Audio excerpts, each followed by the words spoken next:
नमस्कार, मैं हूं आपके साथ अनुष्का और आप देख रहे हैं एमपी फर्स्ट न्यूज।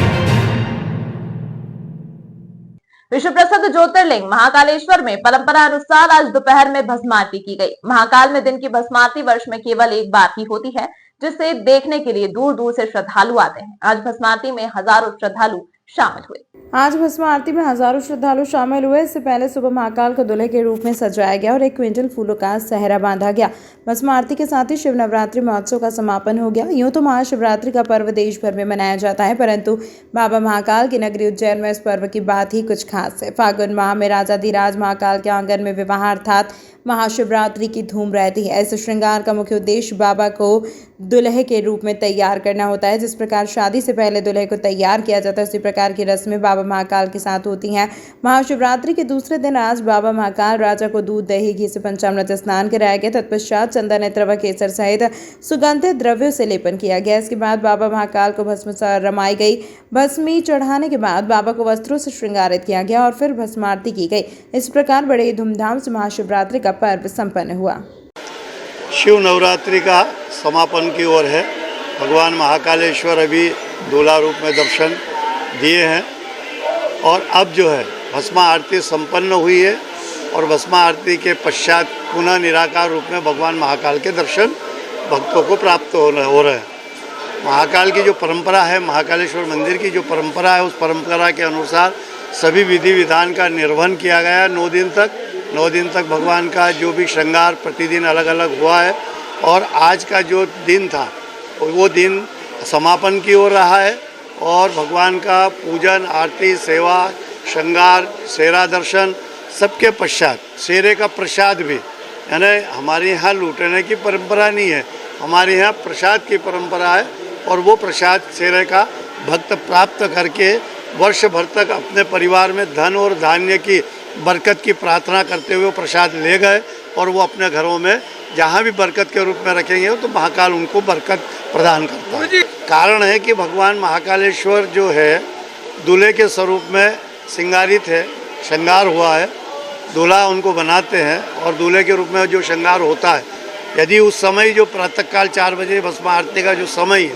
यदि उस समय भगवान को ये श्रृंगार के ऊपर से यदि भस्म आरती करी जाए तो भगवान को फिर पुनः नग्न अवस्था में लाना पड़ता है। तो अभी दूल्हा श्रृंगार का जो दर्शन हुआ है और भगवान दूल्हे के रूप में दर्शन दे रहे थे, लेकिन जब भगवान को भस्म चढ़ती है तो निराकार होते हैं और निराकार होने के कारण ही भस्म चढ़ती है, तभी है तो उनका भस्म आरती होती है। इसलिए वर्ष में एक बार ये जो आज का दिन जो है शिवरात्रि के पश्चात दूल्हा के स्वरूप दर्शन और उसके बाद 12 बजे के लगभग जो माध्याह्न को जो भस्म आरती होगी, ये वर्ष में एक बार ही भगवान की हो। अब क्योंकि वो अब निराकार हो जाएंगे और निराकार के रूप में रहेंगे तो भस्म स्नान कराया जा सकता है, दूल्हे के रूप में नहीं कराने का परंपरा है, इसलिए ये प्रथा और परंपरा चली है। गायों को लेकर प्रदेश के मुख्यमंत्री डॉक्टर मोहन यादव काफी चिंतित है। यही कारण है कि उन्होंने गौ संवर्धन बोर्ड के अलावा अलग अलग विभागों को एक साथ जोड़कर मंडल समिति बनाने की मंशा जाहिर की है। मुख्यमंत्री की मनसा अनुसार अब प्रत्येक बड़े मंदिरों के पास गौशाला बनाई जाएगी। इसके साथ ही प्रत्येक पंचायत स्तर पर भी गौशाला होगी। गायों को लेकर अब किसानों को आर्थिक सहायता भी दी जाएगी। ज्योतिषाचार्य श्याम गुरु ने मुख्यमंत्री डॉक्टर मोहन यादव का आभार व्यक्त करते हुए बताया कि अब तक गौशालाओं में प्रत्येक गाय के लिए 20 रुपये दिए जाते थे, जो कि बढ़ाकर 40 रुपये किए जाएंगे। इसके साथ ही सड़कों के किनारे बैठने वाली गायों को लेकर भी योजना बनाई गई है, ताकि इस प्रकार की गायें किसी हादसे का शिकार न हो और गौशाला में रहें। यहाँ बता दें कि प्रदेश के मुख्यमंत्री डॉक्टर मोहन यादव उज्जैन के अंगारेश्वर मंदिर के पास स्थित गौशाला में प्रत्येक मंगलवार को गौ सेवा करते थे। यही कारण है कि वह गायों के प्रति इतने चिंतित हैं। नमो ब्रह्मण्य देवाय गो ब्राह्मणिताय च जगदिताय कृष्णाय गोविंदाय नमो नमः। माननीय मुख्यमंत्री जी की सराहनीय पहल है। सकल ब्राह्मण समाज, संत समाज इसे स्वागत करता है। गौ माता शुरू से आराध्य रही है। गौ माता की सेवा सभी देवी देवताओं की सेवा है। माननीय मुख्यमंत्री जी ने जो इस ओर कार्य किया है, ये न्यायी रूप से बिल्कुल सही है, हम उसका पूरा समर्थन करते हैं। पूर्व में जैसा कि मानदेय करीब जहाँ तक जानकारी में 20 था, उसको उन्होंने बढ़ा करके 40 किया है, जो कि बहुत अच्छा है, क्योंकि जैसे जैसे व्यवस्थाएं बढ़ रही है उसके अनुरूप महंगाई के कारण कुछ चीज़ें गौ की सामग्रियों में भी वृद्धि हुई है। बहुत सराहनीय कार्य है और हम इस कार्य के लिए इन्हें साधुवाद देते हैं, धन्यवाद देते हैं। निश्चित रूप से समितियों का गठन होना चाहिए और भारतीय जनता पार्टी शुरू से गौ सेवा के लिए समर्पित है और मंदिरों के आसपास इस तरह की गौशाला होने से जो वर्तमान में गौ माताएं सड़कों पर विचरण करती है, ये विचरण वाली व्यवस्थाओं से परे हो जाएंगे, साथ ही लोग भी असुविधा से बचेंगे और गायों का भी संरक्षण होगा। आचार्य पंडित श्याम गुरु तीर्थ पुरोहित। उज्जैनी विक्रम व्यापार मेले में दी जा रही छूट का नागरिक लाभ ले रहे हैं। प्रतिदिन सैकड़ों वाहन विक्रय हो रहे हैं। उज्जैनी व्यापार मेले में नागरिकों के पहुंचने से रंगत बढ़ने लगी है। उज्जैन सहित आसपास के शहरों से भी नागरिक उज्जैन पहुंचकर व्यापार मेले में वाहनों की खरीदी पर दी जा रही रोड टैक्स पर 50% का लाभ प्राप्त कर रहे हैं। नगर निगम आयुक्त आशीष पाठक द्वारा बताया गया कि मुख्यमंत्री की घोषणा अनुरूप उज्जैन नगर निगम द्वारा जिला प्रशासन से सहयोग से व्यापार मेले का आयोजन किया जा रहा है। साथ ही व्यापार मेले का व्यापक स्तर पर प्रचार प्रसार किया जा रहा है, जिसके परिणाम स्वरूप मेले में नागरिकों की अच्छी भीड़ देखने को मिल रही है, जो न केवल मेले का आनंद ले रहे हैं बल्कि वाहनों को खरीद कर शासन द्वारा दी जा रही छूट का लाभ भी प्राप्त कर रहे हैं। यह उज्जैन शहर के लिए पहला अवसर है जब इतने बड़े स्तर पर व्यापार मेले का आयोजन किया जा रहा है, जहां अनेक वाहन कंपनियों द्वारा अपने शोरूम बनाए गए हैं। मेले में नागरिकों की रुचि एवं उत्साह से शोरूम संचालक भी खुश नजर आ रहे हैं। प्रतिदिन वाहनों की बिक्री में बढ़ोतरी हो रही है, जो व्यापार मेले की सफलता को दर्शा रही है। व्यापार मेले के सफल आयोजन के लिए आयुक्त के मार्गदर्शन में संपूर्ण निगम अमला रात दिन अपने अपने दायित्वों का निर्वाह कर रहे हैं। अच्छा रिस्पांस मिला है और ये हमारा पहला प्रयास था उज्जैन के लिए, जो माननीय मुख्यमंत्री जी की मंशा के अनुक्रम में 1 तारीख से 9 अप्रैल तक के लिए व्यापार मेला, उज्जैनी विक्रम व्यापार मेला लगाया गया है और अभी उसका 5वां दिन है, पर बहुत अच्छा रिस्पांस है। कल तक करीबन 800 गाड़ियाँ बिक चुकी थी 4 व्हीलर, और मुझे लगता है आज भी 200 या 300 गाड़ियाँ प्रतिदिन की मान से जा रही हैं। तो बहुत अच्छा व्यापार का एक अवसर है सभी के लिए, और इलेक्ट्रॉनिक सेक्टर, हस्तशिल्प और बाकी सारे सेक्टर्स में भी जनता का अच्छा रिस्पांस है। और जो कंपनियां उज्जैन में शोरूम नहीं है वो भी इस मेले में आए हैं, उसका वो भी लोगों को, हाँ, वो भी एक आकर्षण का विषय है, क्योंकि कई बड़ी जो कंपनियां हैं जिनका शोरूम इंदौर या बड़े महानगरों में है, उनके भी यहाँ पे स्टॉल हैं, तो लोगों के लिए एक बड़ा एक विषय कौतूहल का वो भी रहता है कि वो नए ब्रांड की गाड़ियाँ देखें। और अभी तक जो 4-5 दिन का हम लोग का अनुभव है, हमें उम्मीद करनी चाहिए कि जब ये मेला समाप्त होगा तो मुझे लगता है कि एक बहुत अच्छे रिस्पांस के साथ में और एक बहुत अच्छा एक शुरुआत है उज्जैन के लिए, और इसके काफ़ी लाभ, चाहे वो उज्जैन की अर्थव्यवस्था को हो या आसपास के जो बाकी सेक्टर की अर्थव्यवस्था को, उसको मिलेगी। महाशिवरात्रि पर्व पर श्री महाकालेश्वर के दर्शन करने सतना और रीवा से आए 3 दोस्त शिप्रा नदी में स्नान करने पहुंचे थे। इसी दौरान एक युवक गहरे पानी में डूबने लगा, उसे बचाने गए 2 दोस्त भी गहरे पानी में पहुंच गए। वहीं घाट पर मौजूद होमगार्ड जवान उन्हें बचाने नदी में कूदा और नाव में घूम रहे जवानों ने रिंग फेंक कर तीनों को बचा लिया। रामघाट चौकी प्रभारी ईश्वरलाल चौधरी ने बताया कि शनिवार को सुबह करीब 8:30 बजे सिद्धाश्रम के सामने शिप्रा नदी के घाट पर सत्यम पिता रामकृष्ण मिश्रा उम्र 19 वर्ष निवासी रीवा, सचिन पिता विनोद कुशवाहा उम्र 20 वर्ष और कान्हा पिता विनोद कुमार गौतम दोनों निवासी सतना स्नान के लिए पहुंचे थे। नदी की गहराई का अंदाजा नहीं होने से एक युवक सत्यम डूबने लगा, उसे बचाने सचिन और कान्हा पहुंचे तो वे भी गहरे पानी में जाने लगे। घाट पर मौजूद एसडीआरएफ जवान प्रकाश सोलंकी, विजेंद्र सिंह और बोट ऑपरेटर रविंद्र सिंह, अजय जैन ने तुरंत नदी में कूदकर तीनों का रेस्क्यू कर सुरक्षित बाहर निकाला। तीनों युवकों ने बताया कि वे महाशिवरात्रि पर्व पर भगवान महाकाल के दर्शन के लिए आए थे। इस दौरान में शिप्रा नदी में स्नान के लिए सिद्ध घाट पर पहुंचे थे, जहां यह घटना घटित हो गई। रामघाट के चौकी प्रभारी ईश्वरलाल चौधरी ने बताया कि शिप्रा नदी के घाट पर 24 घंटे के दौरान होमगार्ड व एसडीआरएफ के 30 जवान 3 शिफ्ट में लाइफ जैकेट के साथ सुरक्षा के लिए तैनात रहे थे। जवानों के तैनात रहने के अलावा अनाउंसमेंट कर लोगों को सूचना दी जाती है। इसके बाद भी बाहर से आने वाले लोगों को शिप्रा नदी की गहराई का अंदाजा नहीं होने से वे गहरे पानी में और चले जाते हैं।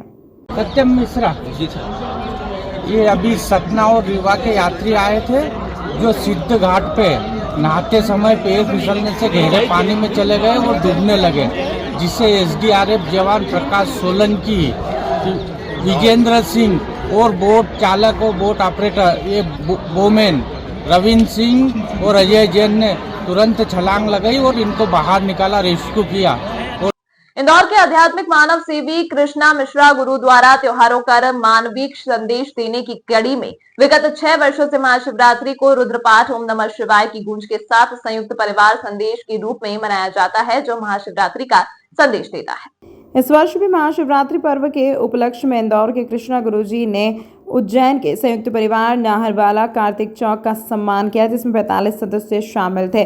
सम्मान समारोह के दौरान कृष्णा गुरु ने परिवार के मुखिया ओम प्रकाश शास्त्री नाहरवाला, आयु 84 वर्ष, पत्नी पुष्पा देवी शास्त्री और उनके पुत्र 5 पुत्र सहित स्वप्निल शास्त्री नाहरवाला 2 माह की बालिका वेदिका, जो नाहरवाल परिवार की चौथी पीढ़ी है।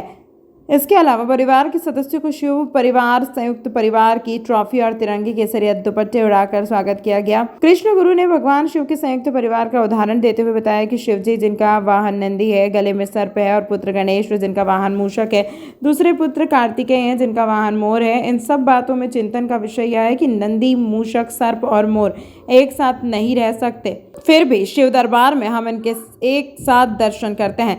जहां इतनी विषमता के बाद भी शिव परिवार एक साथ रहने का संदेश देता है। आज के समय में थोड़े से मनमुटाव, स्वार्थ, अहंकार और गलत सलाह के कारण हम अपने ही परिवार से दूरी बना लेते हैं। महाशिवरात्रि के दिन एक महासंकल्प लें कि किसी भी परिस्थिति में मैं अपने परिवार से दूरी नहीं बनाऊंगा। तुझ में नारायण, मुझ में नारायण संदेश को शिरोधार्य कर अपने रिश्तों को और परिवार को संवारने की प्रतिज्ञा करें। अपने परिवार के साथ इस महाशिवरात्रि पर शिव परिवार की पूजा के साथ यह संकल्प आत्मसात करें। मालूम हो कि कार्यक्रम की शुरुआत शिव तांडव से हुई। यह स्तुति अतुल तिवारी ने गाई। गुरुजी ने ओम नमः शिवाय गान एवं शिव ध्यान कराया। शिवरात्रि पर हम संयुक्त परिवार दिवस का संदेश दे रहे हैं, क्योंकि महाशिवरात्रि और शिव पंचायत अपने आप में एक साथ रहने का संदेश देती है। जिस प्रकार विषमता है उस परिवार में है, ऐसे ही छोटी मोटी बातों पे अपने परिवार से विमुख ना हो, तो संयुक्त परिवार का संदेश लेकर हम 6 साल से जा रहे हैं। और आज बड़े भाग्यशाली नाहरवाला परिवार उज्जैन में आए और 82 साल से लेकर 2 माह की बच्ची तक हम मिलकर कृतज्ञ हुए। परिवार पूरा एक साथ, परिवार में सुख समृद्धि तरक्की बनी रहे, एकजुटता बनी रहे। इसी शुभकामनाओं के साथ महाशिवरात्रि पर्व की आपको शुभकामनाएं। किस प्रकार आपने इस पर ऐसा सम्मान करने का सोचा, लोगों को क्या क्या विचार? ये विचार, मेरा काम ये त्योहारों को मानव संदर्भ से जोड़ूं कि आज का बच्चा युवा जो पूछता है कि महाशिवरात्रि मतलब क्या, आज Valentine day, father's day, mother's day ज़्यादा प्रचलित है, लेकिन आज हमारे त्योहारों को भी हम एक डे के रूप में कन्वर्ट करके आज के यूथ बच्चों को दे रहे हैं। आपका नाम? कृष्णा मिश्रा। तो परिवार जो है कम से कम 250 आदमी का परिवार है, संयुक्त परिवार, और एक ही नाम चलता है नाहरवाले गुरु। सब रही बात कि दीपावली, अपने भाई दूज, दीपावली, राखी है, सबको इकट्ठा एक जगह भोजन होता है सबका। आजकल लोग घर से अलग अलग हो जाते हैं, नहीं, आप लोग सब साथ में रहते हैं, क्या संदेश, क्या कहना चाहेंगे लोगों को? क्या समाज के लिए एकजुट रहो। समाज के लिए क्या कहना चाहोगे? समाज के लिए सब इकट्ठे, एक परिवार एक जगह रहना चाहिए और इकट्ठा होना। एक परिवार के वास्ते जितने भी परिवार वाले सदस्य हैं सबको आगे बढ़ के खड़े होकर हो जाना चाहिए, त्याग करना चाहिए। आपका नाम? ओम प्रकाश शास्त्री, नाहरवाले। नरसिंहघाट स्थित दशा माता मंदिर पर महाशिवरात्रि के पावन पर्व पर बड़ी धूमधाम से मनाया गया। गब्बर बाबा एवं धर्मेंद्र जोशी ने जानकारी देते हुए बताया कि महाशिवरात्रि के अवसर पर श्री योगी बाबा बम बम नाथ सेवा समिति द्वारा उज्जैन पहुंचे श्रद्धालुओं के लिए प्रसादी एवं भंडारे का आयोजन किया गया। गब्बर बाबा एवं धर्मेंद्र जोशी ने जानकारी देते हुए बताया कि महाशिवरात्रि के अवसर पर श्री योगी बाबा बम बम नाथ सेवा समिति द्वारा उज्जैन पहुंचे श्रद्धालुओं के लिए प्रसादी एवं भंडारे का आयोजन किया गया। महाकाल मंदिर पहुंचकर प्रसाद का भगवान को भोग लगाया गया। इसके बाद दशा माता मंदिर पर सुबह 11 बजे से गाजर का हलवा एवं फरली खिचड़ी का शाम 6 बजे तक वितरण किया गया, जिसके बाद भंडारे का आयोजन हुआ। लाखों की संख्या में श्रद्धालुओं ने प्रसाद एवं भंडारे का लाभ लिया। इस मौके पर रोहित राव, गौतम चौहान एवं श्री योगी बाबा बम बम नाथ सेवा समिति ने सेवा दी। आज शिवरात्रि का पावन दिन है, अच्छा दिन है। बाबा महाकाल की हल्दी लगती है, साथ उनकी शादी होती है, उसी आज शिवरात्रि बोली जाती है, उसी के माध्यम से ये भंडारा चल रहा है। सोमनाथ सेवा समिति हमारी पूरी मंडली तन मन धन से सब पूरी हर साल की तरह लगी है, इस साल भी लगी है। भव्य भंडारा चलता है बाबा बम बम नाथ जी की कृपा से। आपका नाम? मेरा नाम ज्ञाननाथ ओगड़पीर उड़क गब्बर बाबा। योगी बाबा बम बम नाथ सेवा समिति द्वारा प्रतिवर्ष की तरह इस वर्ष भी बाबा महाकाल को भोग लगाया गया। उसके बाद में प्रसाद वितरित किया गया। नरसिंह घाट कुमाऊं धर्मशाला के सामने दशा माता मंदिर पे, जहाँ पर हमारा गब्बर बाबा जी का स्थान है, यहाँ पर हमने गाजर का हलवे का भोग लगाया और वितरित किया। शिवरात्रि के महापर्व पर बाहर से पधारे सभी श्रद्धालुओं के लिए विशेष भंडारे का आयोजन रखा गया है और महाप्रसादी का आयोजन रखा गया है। अभी सुबह 11 बजे से हमने चालू कर दिया भंडारे का कार्यक्रम और रात को 10 बजे तक चलेगा। क्या नाम है आपका? धर्मेंद्र जोशी। तमाम महत्वपूर्ण खबरों के लिए देखते रहिए MP फर्स्ट न्यूज।